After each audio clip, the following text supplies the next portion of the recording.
어머니, 이 약 드셔야 기운 차리시죠. 며느리가 건네는 검고 쓰디쓴 탕약.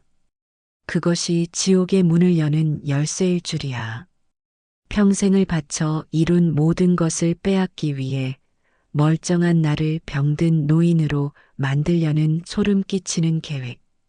그리고 그 계획의 마지막엔 거실 한가운데서 또아리를 튼 차가운 독사가 기다리고 있었다. 이것은 가족이라는 이름 아래 벌어진 가장 잔혹한 배신과 탐욕에 맞서 한평생 굳은 살이 박인 손으로 자신의 인생을 되찾으려 했던 한 어머니의 처절한 기록이다. 이야기를 시작하기에 앞서 지금 어디서 이 이야기를 듣고 계신지 댓글로 남겨주시겠어요? 여러분의 소중한 참여가 저희에게는 큰 힘이 됩니다. 그럼 시작하겠습니다. 제 손에 박인 이 굳은 살이, 제 등골을 휘게 만든 이 재봉틀이 언젠가 제 목을 조르는 밧줄이 될 줄 알았다면 저는 아마 평생 바늘 한 번 잡아보지 못했을 겁니다. 제 이름은 이순자, 올해 72입니다. 시장 귀퉁이, 기름 냄새와 원단 먼지가 가득한 작은 수선집에서 제 청춘을 다 바쳤습니다. 남편은 제 아들 민호가 중학생일 때 먼저 세상을 떴고 그 후로 제 세상은 오직 아들과 저 자신을 지켜낼 작은 아파트 한 채가 전부였습니다. 그날도 어김없이 낡은 재봉틀에 기름을 치고 있는데 아들 민호와 며느리 혜진이가 가게 문을 열고 들어왔습니다. 번듯한 카페 사장인 아들은 어깨가 축 처져 있었고 늘 우아하던 며느리의 얼굴에는 그늘이 가득했지요. 둘은 제 앞에 털썩 주저앉더니 다짜고짜 눈물부터 쏟아냈습니다. 어머니, 저희 정말 죽을 것 같아요. 이야기는 간단했습니다. 멋지게 시작했던 카페는 빚더미에 올라앉았고 당장 다음 달 월세를 막지 못하면 길거리에 나앉게 생겼다는 것이었습니다. 혜진이는 제 손을 붙잡고 흐느꼈습니다. 어머니, 저희가 정말 못나서 죄송해요. 하지만 이대로는 못 살아요. 어머니 아파트, 그거 팔아서 합치면 안 될까요? 저희가 평생 어머니 편히 모실게요. 네. 심장이 쿵 하고 내려앉았습니다. 제 아파트는 그냥 집이 아니었습니다. 밤새 재봉틀을 돌려번 돈으로 벽돌 한 장 한 장 쌓아 올린 제 인생 그 자체였습니다. 남편의 병원비를 대고 아들 대학 등록금을 치르고 남은 마지막 제 목숨줄이었지요. 차마 그러겠다고 할 수가 없었습니다. 민호야, 혜진아. 이 집은 안 된다. 이건 내 마지막 보루다. 대신 이 집을 월세로 내놓고 그 보증금이랑 월세, 그리고 내가 모아둔 돈을 보태주마. 그걸로 급한 불부터 끄렴. 그 말을 하는 순간 제 손을 잡고 울던 며느리의 눈빛에서 온기가 싹 가시는 것을 똑똑히 보았습니다. 아들은 제 눈을 마주치지 못하고 고개만 푹 숙이고 있었고요. 둘은 마지못해 고개를 끄덕이고는 돌아갔습니다. 다음 날 저는 20년 넘게 알고 지낸 동네 부동산 김 사장을 찾아갔습니다. 낡은 소파에 앉아 자초지종을 설명하니 김 사장은 한숨을 푹 쉬더군요. 월세 계약서를 준비하던 그가 갑자기 제 쪽으로 몸을 기울이며 목소리를 낮췄습니다. 사모님, 제가 드릴 말씀이 있습니다. 이상하게 생각지는 마시고 그냥 마음에만 담아두십시오. 뭔데 그래요, 김 사장. 며칠 전에 아드님이 혼자 왔었습니다. 월세를 물어보러 온 게 아니었어요. 이 집을 급매로 최대한 빨리 팔 수 있는지 묻고 갔습니다.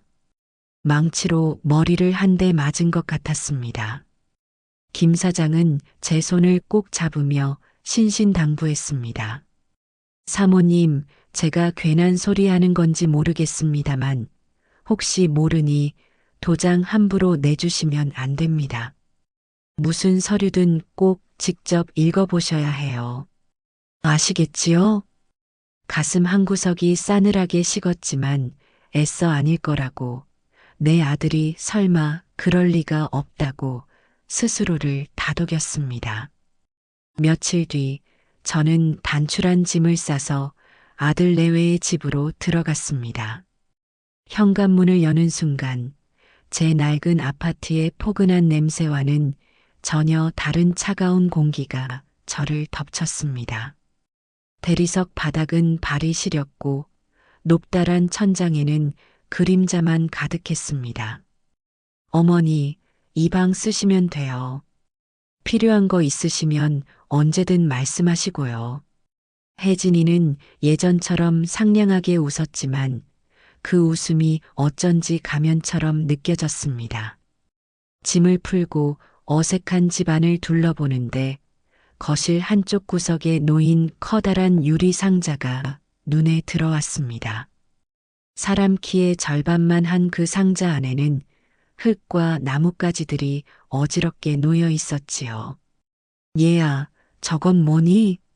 화초라도 키우는 게냐? 제 물음에 혜진이가 미소를 지으며 다가왔습니다. 아, 제 친구예요. 인사하세요, 어머니. 그 순간 상자 안나무까지 그림자 속에서 무언가 스르륵 움직였습니다. 제 눈을 의심했습니다. 제 팔뚝보다 굵은 몸통, 알록달록하지만 섬뜩한 무늬를 가진 커다란 뱀 한 마리가 또아리를 튼 채 갈라진 혀를 날름거리며 저를 올려다보고 있었습니다. 그 까맣고 무감정한 눈동자가 저를 꿰뚫어 보는 순간 저는 깨달았습니다. 이 집은 제가 편히 쉴 둥지가 아니라 차갑고 낯선 독사의 굴이라는 것을요. 그날 이후로 저는 잠을 제대로 잘 수가 없었습니다. 방문을 닫아도 거실에서 스르륵거리는 소리가 들리는 듯했고 눈을 감으면 까만 유리알 같은 뱀의 눈동자가 저를 노려보는 것만 같았지요. 아침에 일어나 거실로 나갈 때마다 심장이 철렁 내려앉았습니다. 혜진이는 그런 제 마음을 아는지 모르는지 매일 아침 그 유리 상자 앞을 서성이며 뱀에게 다정한 목소리로 말을 걸었습니다. 루시, 잘 잤니? 오늘은 기분이 어때? 루시라니, 그런 끔찍한 것에 예쁜 이름까지 붙여주다니요. 저는 애써 그쪽으로는 눈길도 주지 않으려 했습니다. 합가한 지 사흘째 되던 날 아침이었습니다. 혜진이가 김이 모락모락 나는 탕약 그릇을 들고 제 방으로 들어왔습니다. 어머니, 요즘 기력이 많이 없어 보이셔서요. 제가 특별히 좋은 약재만 넣고 달였어요. 매일 아침 한 사발씩 꼭 드세요. 검고 진한 액체에서는 씁쓸한 냄새가 올라왔습니다. 평생 한약이라면 입에도 대지 않았지만 며느리의 성의를 무시할 수가 없어 코를 막고 단숨에 들이켰습니다. 정말이지 혀가 마비될 정도로 쓴 약이었습니다.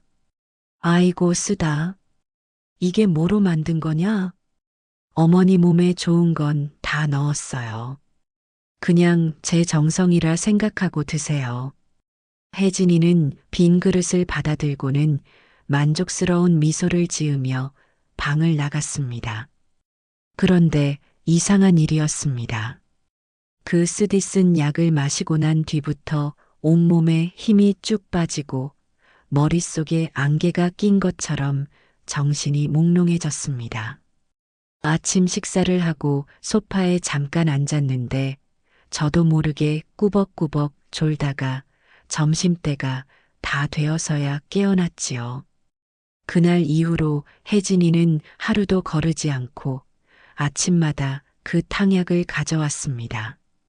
처음에는 거절도 해봤지만 혜진이는 어머니 건강 생각해서 이러는 건데 너무 서운해요라며 울상을 지었고, 옆에 있던 아들 민호는 엄마, 혜진이가 엄마 생각해서 그런 건데 그냥 좀 다셔라며 거들었습니다. 자식들 성화에 못 이겨 저는 매일 아침 그 독약 같은 탕약을 마셔야만 했습니다. 시간이 지날수록 제 몸은 제 것이 아닌 것 같았습니다. 낮에는 꾸벅꾸벅 졸기 일쑤였고 저녁에는 일찍부터 잠이 쏟아져 밤 8시만 되면 자리에 누웠습니다. 예전에는 시장 사람들의 옷치수 하나하나까지 다 기억했는데 이제는 어제 저녁에 뭘 먹었는지도 가물가물했습니다. 물건을 어디에 뒀는지 잊어버려 온 집안을 헤매는 일도 잦아졌지요. 그럴 때마다 혜진이는 민호 앞에서 보란 듯이 한숨을 쉬었습니다. 여보, 어떡해요? 어머니가 점점 더 깜빡깜빡 하시는 것 같아요. 나이 드시는 게 정말 무섭네요. 민호는 그런 저를 안쓰러운 눈빛으로 쳐다보며 제 어깨를 주물렀습니다. 엄마, 괜찮아. 나이 들면 다 그런 거야. 우리가 옆에서 잘 챙겨줄게. 아들의 따뜻한 말에도 제 마음은 편치 않았습니다. 저는 그저 늙고 병들어 자식들에게 짐이 되는 무기력한 노인이 되어가고 있었습니다. 제 자신이 너무나 한심하고 서러워서 밤마다 이불을 뒤집어 쓰고 소리 없이 울었습니다. 그러던 어느 날 오후였습니다. 그날도 약 기운에 취해 소파에서 깜빡 잠이 들었다가 깼는데 집안이 조용했습니다. 민호는 카페에 갔을 테고 혜진이는 장을 보러 간 모양이었습니다. 목이 말라 부엌으로 가려는데 거실의 그 유리 사육장 안에서 무언가 반짝이는 것이 보였습니다. 호기심에 가까이 다가가 안을 들여다봤습니다. 뱀은 나뭇가지 뒤에 몸을 숨기고 있었고 그 앞 흙바닥에 작은 약병 하나가 떨어져 있었습니다. 아마 혜진이가 청소를 하다가 떨어뜨리고 간 모양이었습니다. 저는 주위를 살핀 뒤 나뭇가지를 살짝 들어 올려 조심스럽게 그 약병을 꺼냈습니다. 손바닥만 한갈색 유리병에는 알아볼 수 없는 외국 글씨가 적혀 있었고 라벨 한쪽 구석에 작은 뱀 그림이 그려져 있었습니다. 그때였습니다. 현관문 열리는 소리가 들렸습니다. 저는 너무 놀라 저도 모르게 그 약병을 제 호주머니 속에 잽싸게 숨겼습니다. 혜진이가 장바구니를 들고 들어오며 제게 물었습니다. 어머니, 깨셨어요? 뭐 필요한 거 있으세요? 아, 아니다. 그냥 목이 말라서 물 좀 마시려고. 저는 태어난 척 부엌으로 가 물을 마셨지만 심장은 방망이질을 하고 호주머니 속 약병은 불덩이처럼 뜨거웠습니다. 그날 밤 저는 뜬 눈으로 밤을 새웠습니다. 제 기억력은 흐릿해졌지만 제 몸이 보내는 신호는 분명했습니다. 이 모든 이상한 증상들이 바로 그 검고 쓰디쓴 탕약 때문이라는 것을, 그리고 그 탕약의 비밀이 제 호주머니 속 작은 약병과 관련이 있을 거라는 불길한 예감이 온몸을 휘감았습니다. 다음 날 아침 혜진이가 어김없이 탕약을 들고 왔을 때 저는 처음으로 다른 생각을 했습니다. 이 약을 마시면 안 된다. 마시는 척이라도 해서 버려야 한다. 하지만 혜진이는 제가 약을 다 마실 때까지 바로 앞에서 빤히 지켜보고 있었습니다. 어쩔 수 없이 저는 또다시 그 검고 쓴 물을 목구멍으로 넘겨야 했습니다. 그날따라 약 기운이 더 독하게 도는 것 같았습니다. 온종일 머리가 깨질 듯 아프고 속이 메스꺼렸습니다. 이대로는 안 되겠다 싶었습니다. 호주머니 속 약병의 정체를 밝혀야만 했습니다. 문제는 어떻게 하느냐였습니다. 아들 내외는 제가 외출하는 것을 은근히 막았습니다. 어머니, 요즘 정신도 없으신데 혼자 나가시면 위험해요라는 말이 그들의 단골 레퍼토리였지요. 며칠을 끙끙 앓으며 기회를 엿보았습니다. 그러다 문득 좋은 생각이 떠올랐습니다. 제게는 시장에서 평생을 함께한 친구들이 있었습니다. 그 중에서도 약재 가게를 하는 친구 영자라면 이 약병에 대해 무언가 알지도 모른다는 생각이 들었지요. 저는 혜진이에게 시장에 가서 오랜만에 친구들을 만나고 싶다고 말했습니다. 혜진아, 내가 시장에 좀 다녀와야겠다. 영자네 가게에 들러서 볼 일도 좀 있고. 어머니, 혼자 가시게요? 위험한데. 제가 모셔다 드릴까요? 아니다. 너희도 바쁜데 뭘. 나 혼자 버스 타고 갈 수 있다. 아직 그 정도는 아니야. 제가 단호하게 말하자 혜진이는 마지못해 허락했습니다. 대신 현관문을 나서는 제 등 뒤에 대고 신신당부를 했지요. 너무 늦지 마시고 길 잃어버리면 바로 전화하세요. 마치 어린아이를 내보내는 듯한 말투였습니다. 오랜만에 나선 바깥 공기는 상쾌했지만 제 마음은 무겁기만 했습니다. 버스를 타고 시장에 내리자 익숙한 풍경이 저를 반겼습니다. 영자의 약재 가게는 예전 모습 그대로였습니다. 가게 안으로 들어서자 영자가 저를 보고 깜짝 놀라며 달려왔습니다. 순자야, 이게 얼마만이야? 너 아들네 들어가고는 통 연락이 없어서 얼마나 걱정했는데. 영자야, 잘 지냈냐? 내가 오늘 너한테 급히 물어볼 게 있어서 왔어. 저는 가게 안쪽 구석으로 영자를 데리고 가 주위를 살핀 뒤 호주머니에서 그 작은 약병을 꺼내 보여주었습니다. 이게 뭔지 좀 받아오. 며느리가 내게 주는 한약에서 이상한 낌새가 있어서 말이다. 영자는 돋보기를 꺼내 쓰고 약병을 이리저리 돌려보며 한참을 들여다봤습니다. 그러더니 고개를 갸웃거리며 말했습니다. 이건 우리나라 약이 아닌데 글씨를 보니 동남아 쪽에서 쓰는 말 같구나.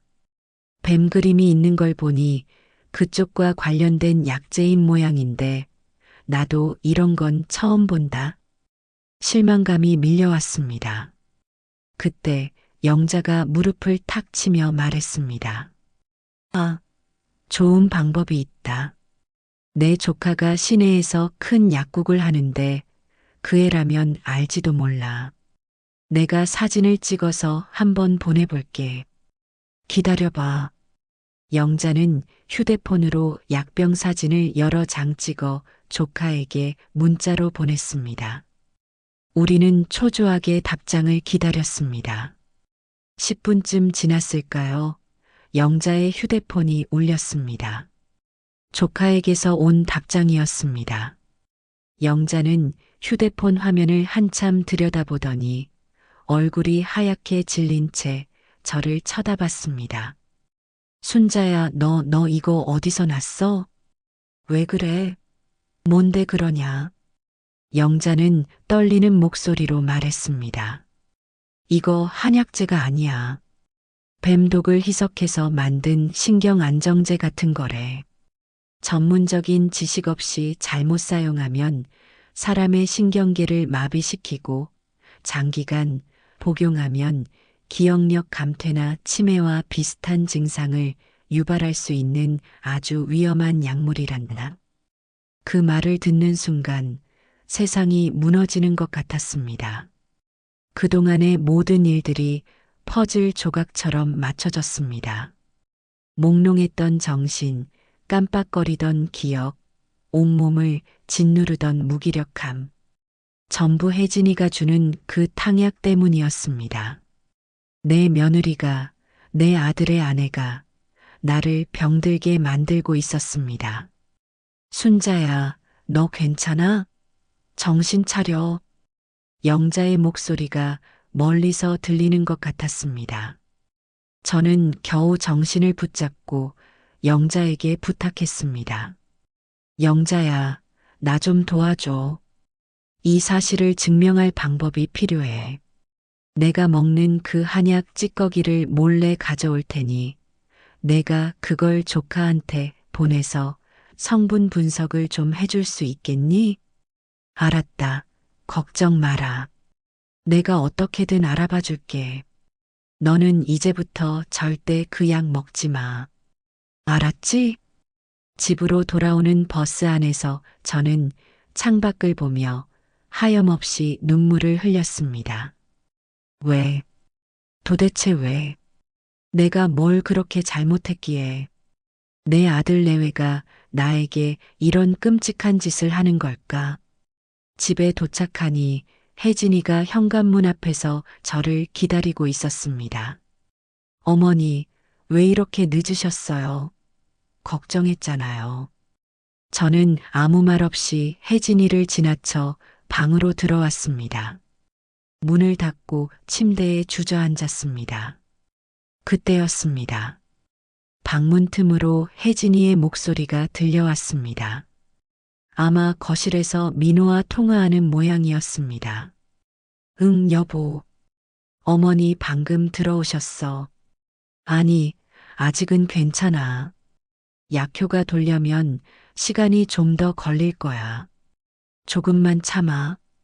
저 영감탱이 기억이 완전히 오락가락하면 그때는 우리 세상이야.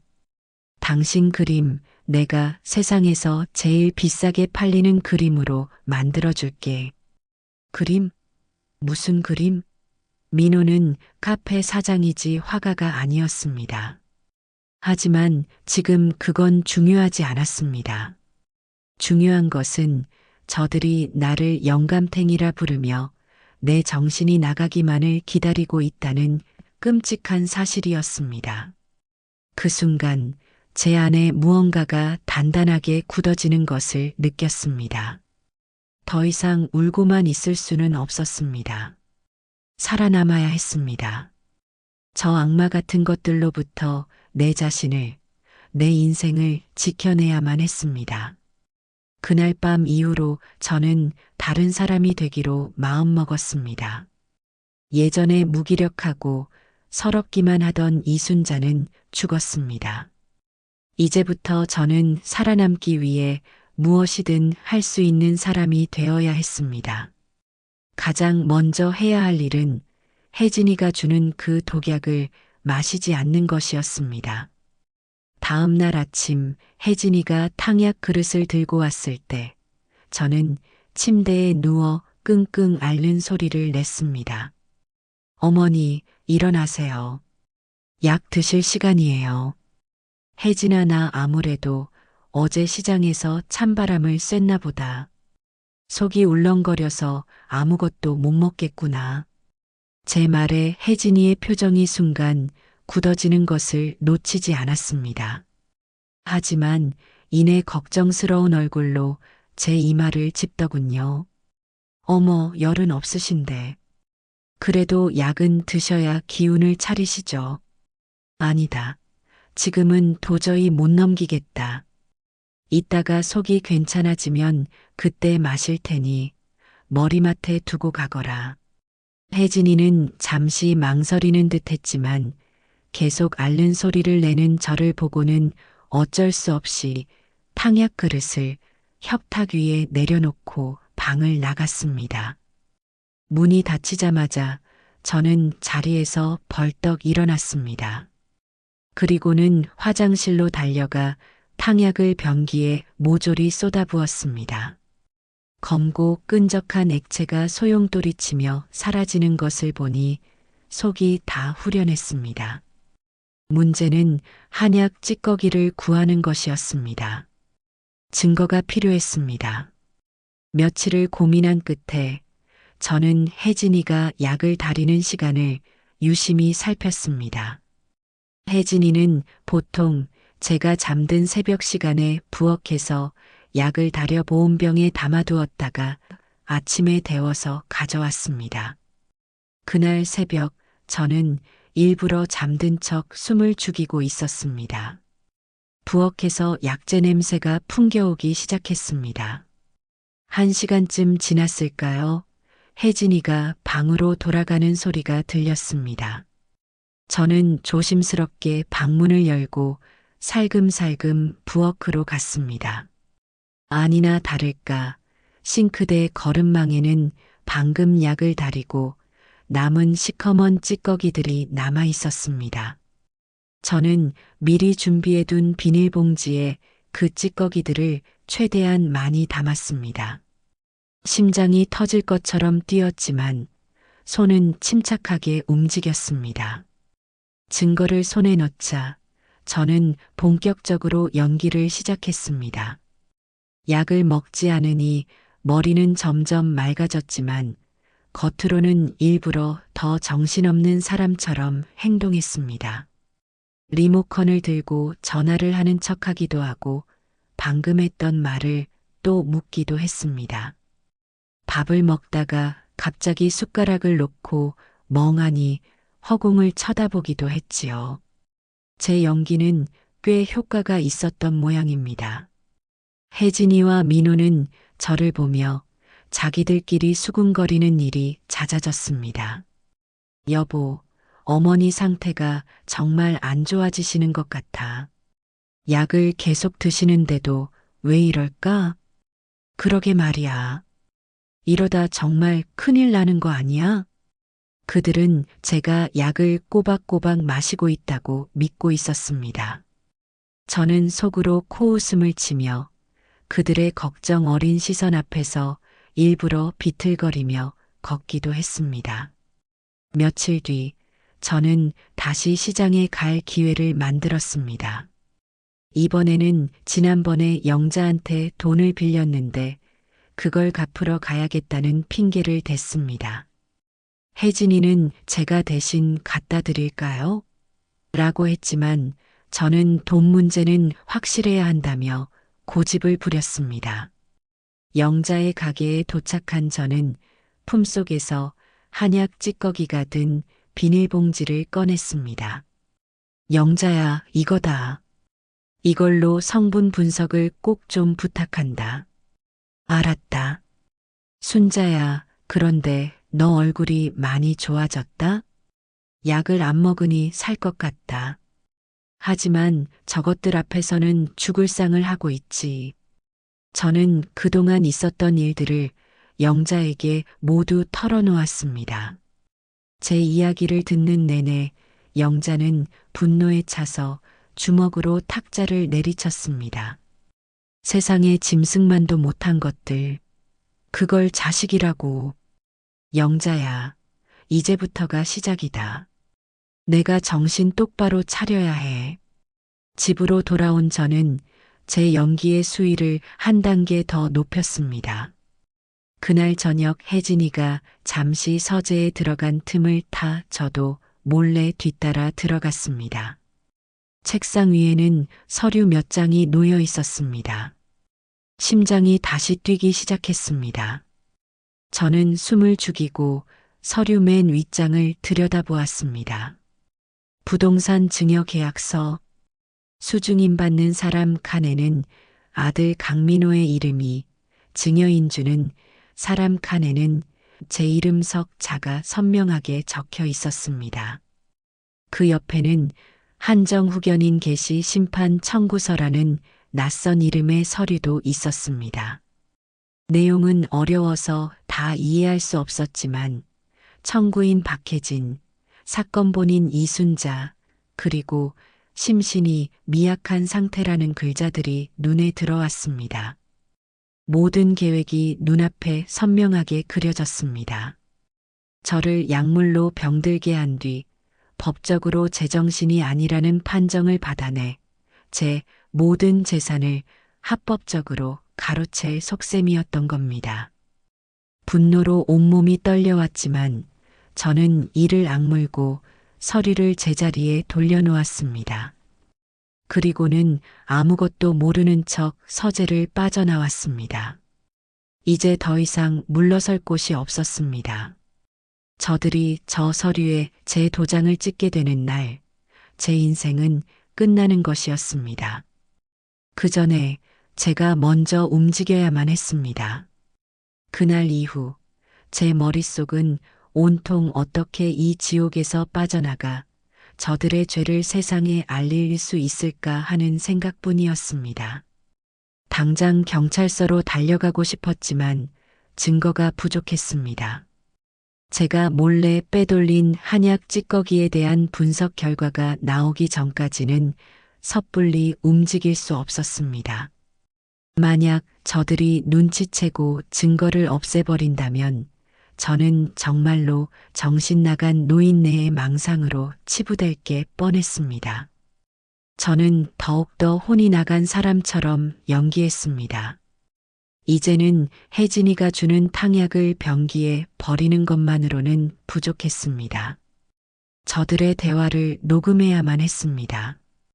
평생 재봉틀과 바늘만 만지며 살아온 제가 녹음이니 뭐니 하는 것을 알 턱이 없었지만 세상이 참 좋아졌더군요. 시장에서 영자를 다시 만났을 때 영자는 제게 손톱만 한 작은 녹음기 하나를 쥐어주었습니다. 순자야, 이걸 내 옷 주머니에 항상 넣고 다녀. 단추 하나만 누르면 녹음이 시작되고 다시 누르면 멈춘다. 사용법은 아주 간단해. 그날부터 제 낡은 조끼 주머니에는 늘 그 작은 기계가 들어 있었습니다. 저는 일부러 거실 소파에 앉아 조는 척하며 혜진이와 민호가 대화할 기회를 만들었습니다. 처음 며칠은 별다른 소득이 없었습니다.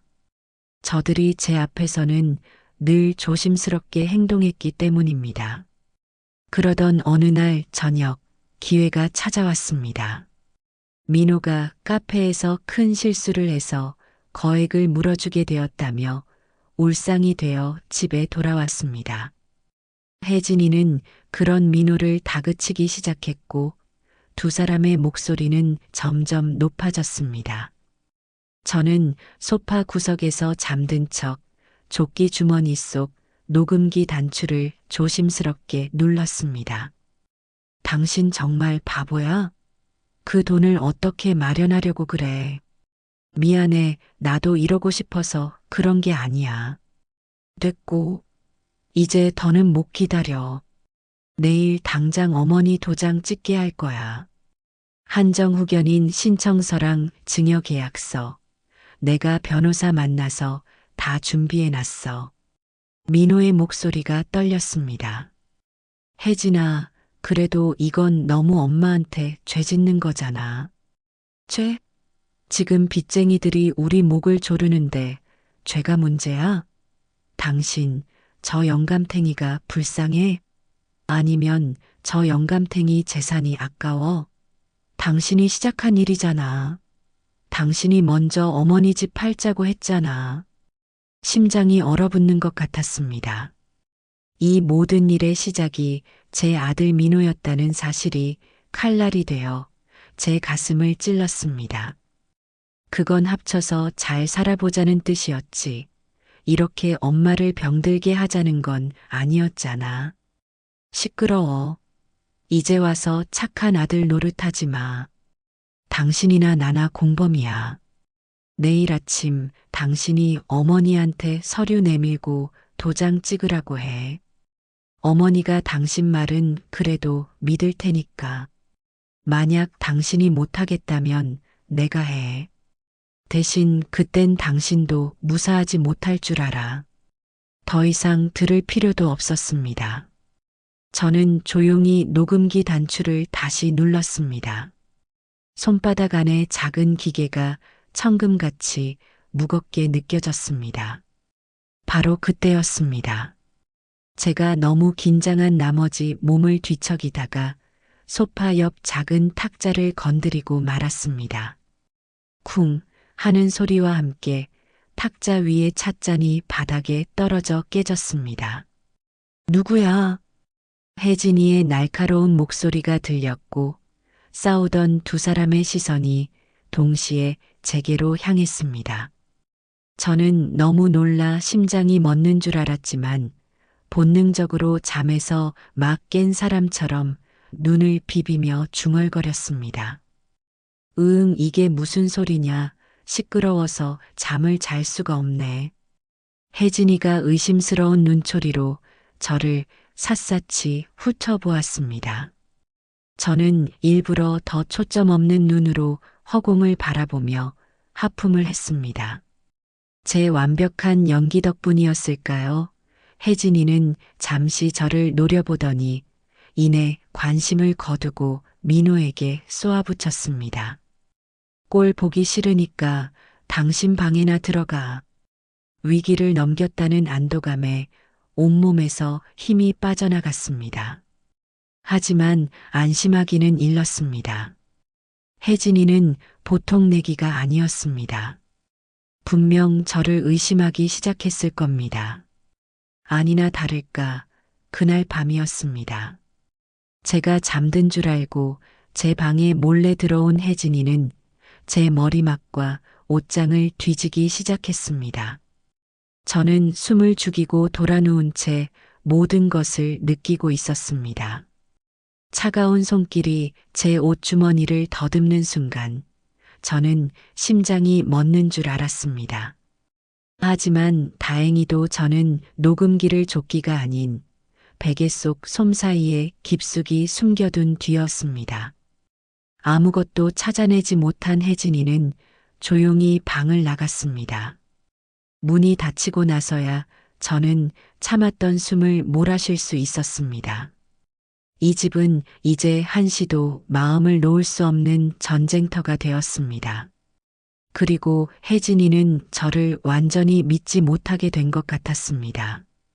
다음 날 아침 혜진이는 평소처럼 탕약을 가져왔지만 그 눈빛은 전과 달랐습니다. 마치 먹잇감을 노리는 뱀처럼 차갑고 집요한 시선으로 저를 관찰했습니다.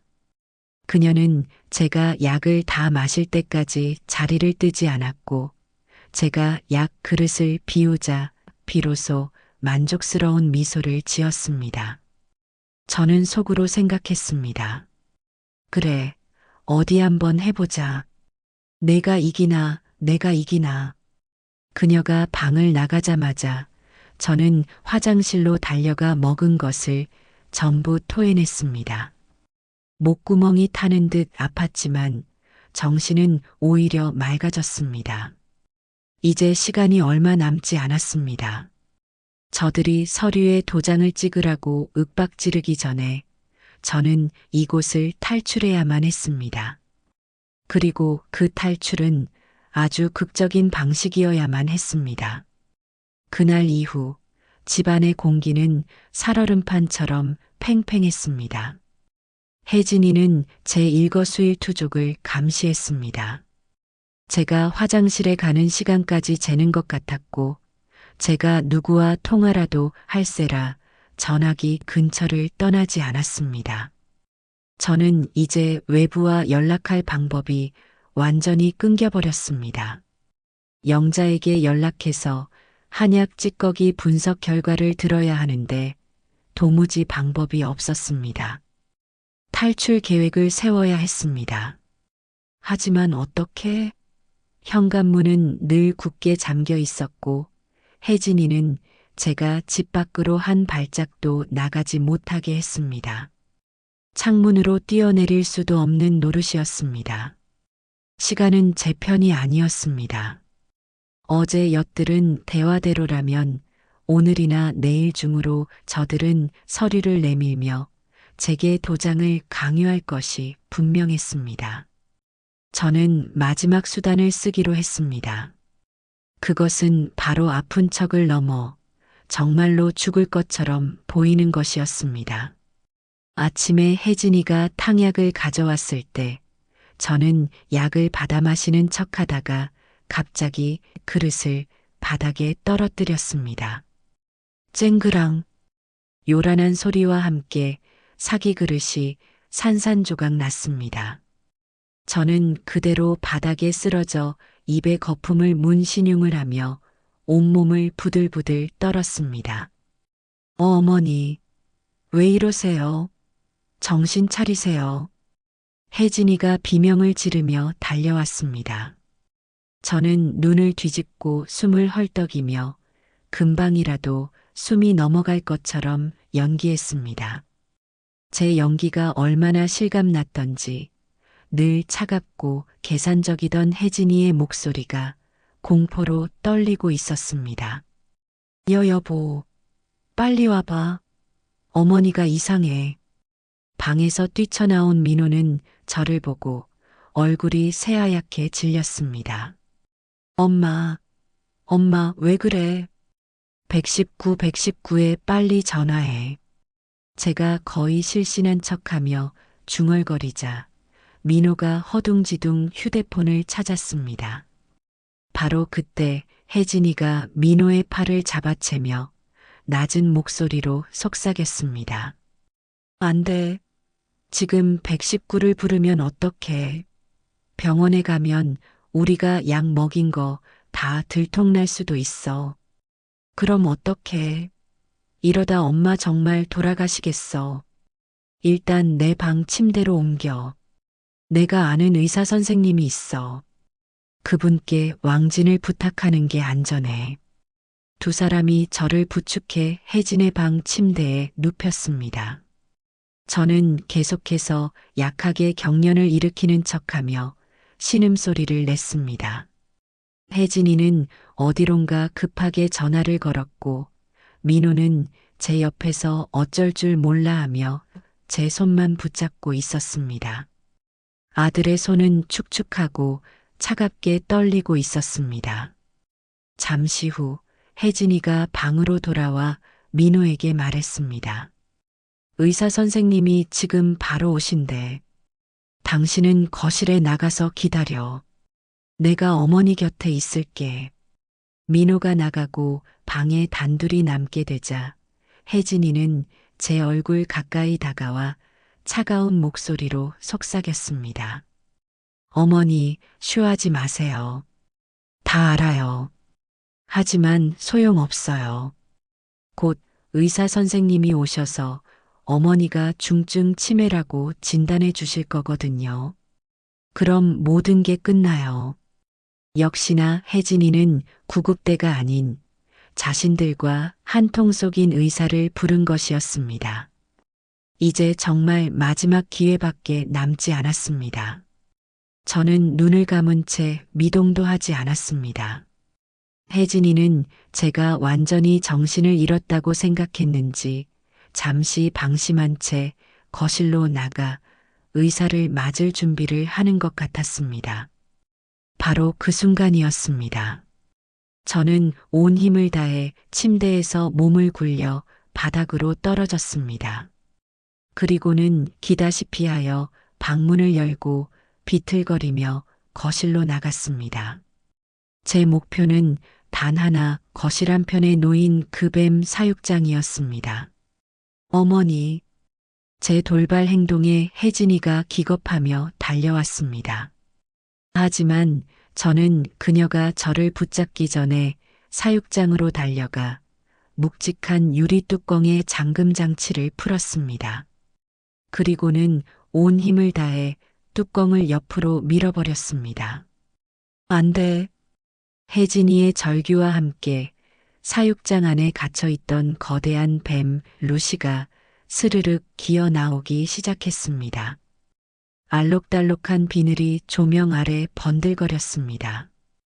뱀은 잠시 주위를 살피는 듯 하더니 이내 가장 가까이에 있는 사람, 바로 혜진이를 향해 위협적으로 고개를 쳐들었습니다. 야! 혜진이는 자신이 애지중지하던 친구가 자신을 공격하려 하자 공포에 질려 뒷걸음질 치다 소파에 주저앉았습니다. 민호는 얼어붙은 채 그 광경을 보고만 있었습니다. 저는 그 틈을 놓치지 않았습니다. 뱀이 두 사람의 시선을 끄는 사이 저는 현관으로 달려갔습니다. 혜진이가 의사를 막기 위해 열어두었던 현관문은 제게 유일한 탈출구였습니다. 저는 신발도 신지 못한 맨발로 아파트 복도를 내달렸습니다. 뒤에서 혜진이의 악에 바친 고함 소리가 들려왔지만 돌아보지 않았습니다. 계단을 구르다시피 내려와 아파트 정문을 빠져나오는 순간 저는 비로소 자유의 숨을 쉴 수 있었습니다.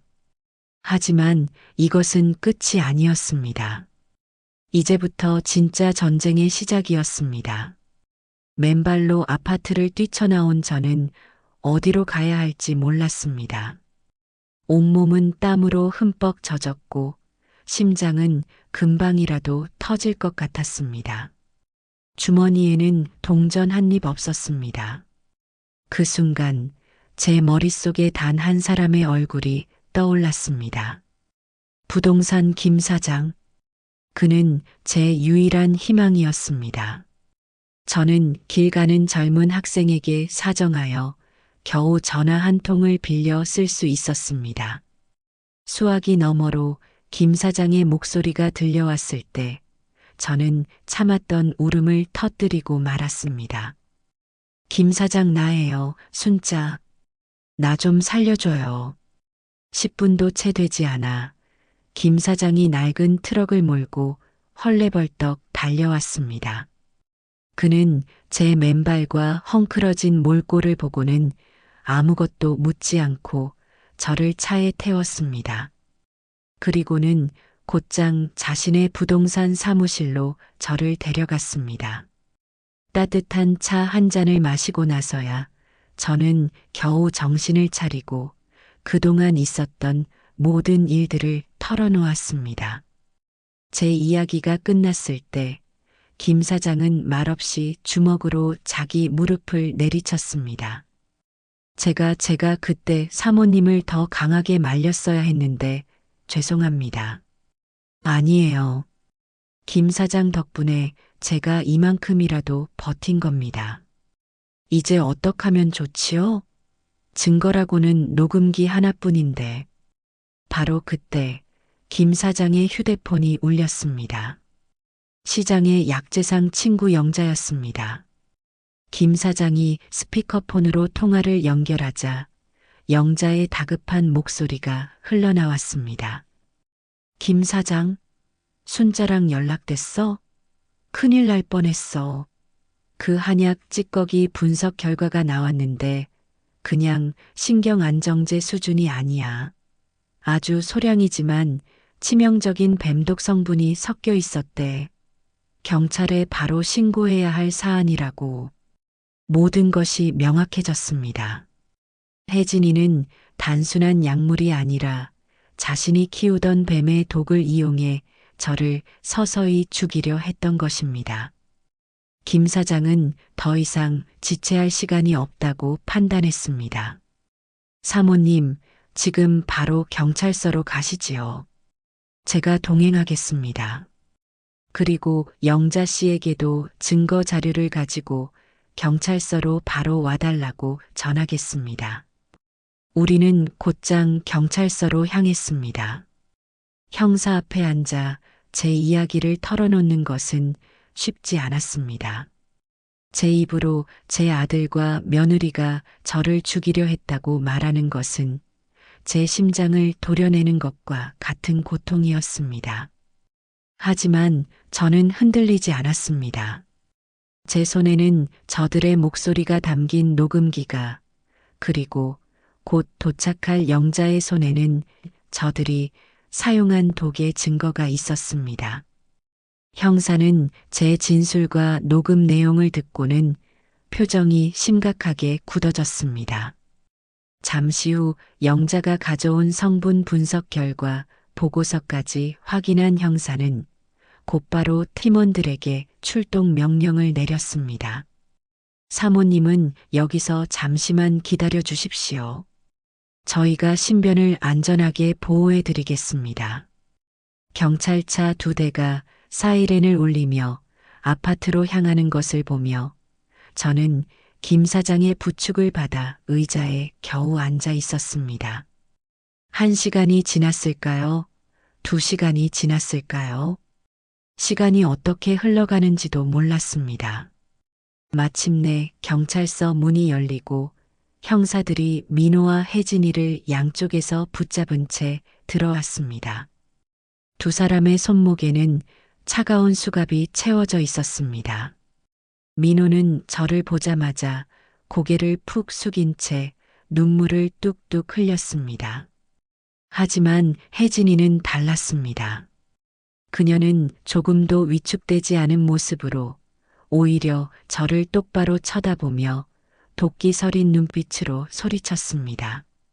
이게 다 저 노인네 때문이야.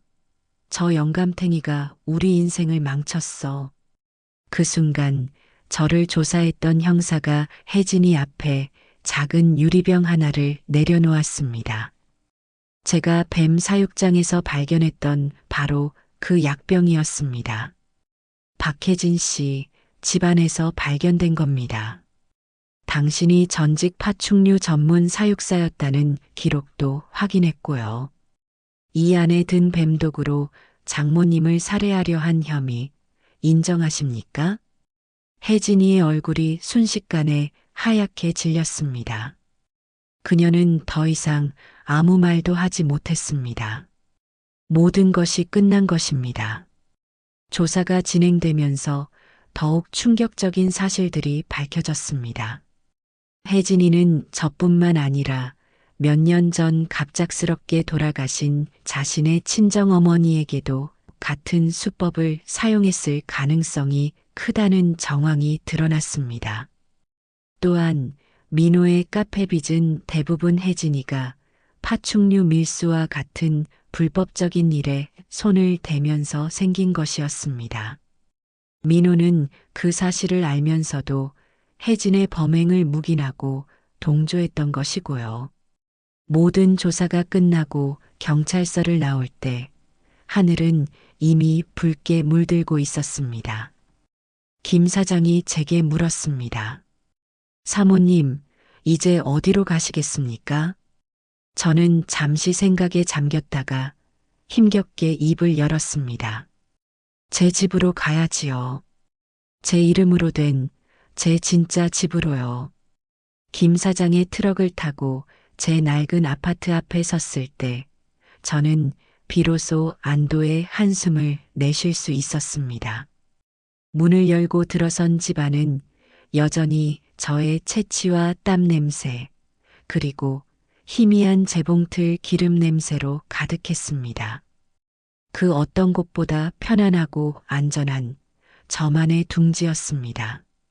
재판이 열리던 날 저는 증인석에 섰습니다.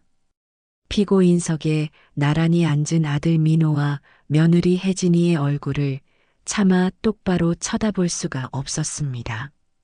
제 아들은 고개를 푹 숙인 채 미동도 없었고 혜진이는 여전히 도끼 어린 눈으로 저를 쏘아보고 있었습니다.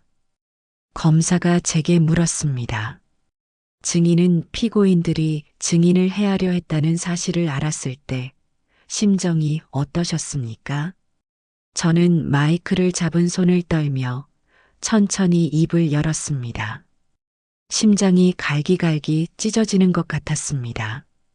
평생을 바쳐 키운 아들이 저를 돈으로 보고 며느리가 저를 벌레 보듯 하는 그곳은 사람이 사는 집이 아니었습니다. 저는 그 지옥 같았던 날들에 대해, 제가 겪었던 공포와 배신감에 대해 담담하게 증언했습니다. 제 증언이 이어지는 동안 법정은 물을 끼얹은 듯 조용했습니다. 모든 증언을 마치고 자리로 돌아오는데 민호가 저를 보며 입을 벙긋거렸습니다. 소리는 들리지 않았지만 저는 똑똑히 알 수 있었습니다. 엄마, 죄송해요. 결과는 당연했습니다. 혜진이는 존속살해, 미수 및 사기 등의 혐의로 무기징역을 선고받았고 민호는 범행에 가담한 죄로 징역 15년을 선고받았습니다. 판사가 판결문을 읽어내려가는 동안 저는 아무런 감정도 느낄 수 없었습니다. 기쁘지도 슬프지도 않았습니다. 그저 모든 것이 끝났다는 생각뿐이었습니다. 재판이 끝나고 저는 다시 시장의 제 수선집으로 돌아왔습니다. 먼지가 뽀얗게 쌓인 재봉틀을 닦고 헝클어진 실타래를 정리했습니다. 다시 바늘을 잡고 옷을 고치고 사람들을 만났습니다. 시장 사람들은 저를 위로한다며 가게에 들러 일거리를 하나씩 맡기고 갔습니다. 그들의 따뜻한 마음 덕분에 저는 조금씩 제자리를 찾아갈 수 있었습니다. 어느 날 김 사장이 가게로 찾아왔습니다. 그는 쭈뼛거리며 작은 화분 하나를 제게 내밀었습니다. 사모님, 가게가 다시 여는 걸 축하드립니다. 이건 별건 아니지만 싱싱한 초록 잎이 돋아난 작은 난 화분이었습니다. 고마워요, 김 사장. 그동안 정말 신세 많이 졌습니다. 별 말씀을요. 사모님이 무사하신 것만으로도 저는 다행입니다. 우리는 한참 동안 아무 말 없이 가게 앞 평상에 앉아 지나가는 사람들을 구경했습니다. 김 사장이 툭 하고 한마디 던졌습니다. 아드님 면회는 가보셨습니까? 저는 고개를 저었습니다. 아직은 아들의 얼굴을 마주할 자신이 없었습니다. 제 마음속에는 아들에 대한 원망과 연민이 뒤엉켜 저 자신도 제 마음을 어찌할 수가 없었습니다. 시간은 그렇게 흘러갔습니다. 계절이 2번 바뀌고 저는 다시 예전의 이순자로 돌아와 있었습니다. 아침 일찍 가게 문을 열고 밤늦게까지 재봉틀을 돌리는 평범한 일상이 제게는 무엇보다 소중한 선물이었습니다. 그러던 어느 날 교도소에서 편지 한 통이 왔습니다. 아들 민호였습니다. 저는 며칠을 망설이다 밤늦게 가게 문을 닫고 홀로 앉아 편지를 뜯었습니다. 삐뚤빼뚤한 아들의 글씨가 눈에 들어왔습니다.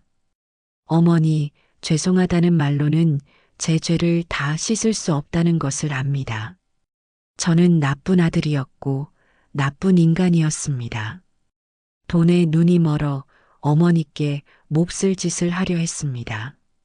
매일 밤 어머니가 뱀 사육장 뚜껑을 열던 그 순간이 꿈에 나옵니다. 그때 어머니의 눈빛을 저는 평생 잊지 못할 겁니다. 저를 용서하지 마세요. 다만 부디 건강하게 오래오래 사세요. 그것이 제가 평생을 빌고 또 빌 유일한 소원입니다. 편지를 다 읽고 저는 저도 모르게 눈물을 뚝뚝 흘렸습니다. 그것은 슬픔의 눈물도 분노의 눈물도 아니었습니다. 그저 제 가슴 속에 단단하게 박혀있던 응어리 하나가 녹아내리는 듯한 그런 눈물이었습니다. 저는 아직 아들을 용서하지 못했습니다. 어쩌면 평생 용서하지 못할지도 모릅니다. 하지만 언젠가 아주 오랜 시간이 흐른 뒤에는 교도소 창살 너머의 아들에게 따뜻한 밥 한 끼 차려줄 수 있는 날이 올지도 모르겠습니다. 오늘도 저는 제 수선집에서 재봉틀을 돌립니다. 드르륵, 드르륵. 규칙적으로 울리는 재봉틀 소리는 제 심장 소리와 같습니다. 저는 이 소리를 들으며 살아있음을 느낍니다.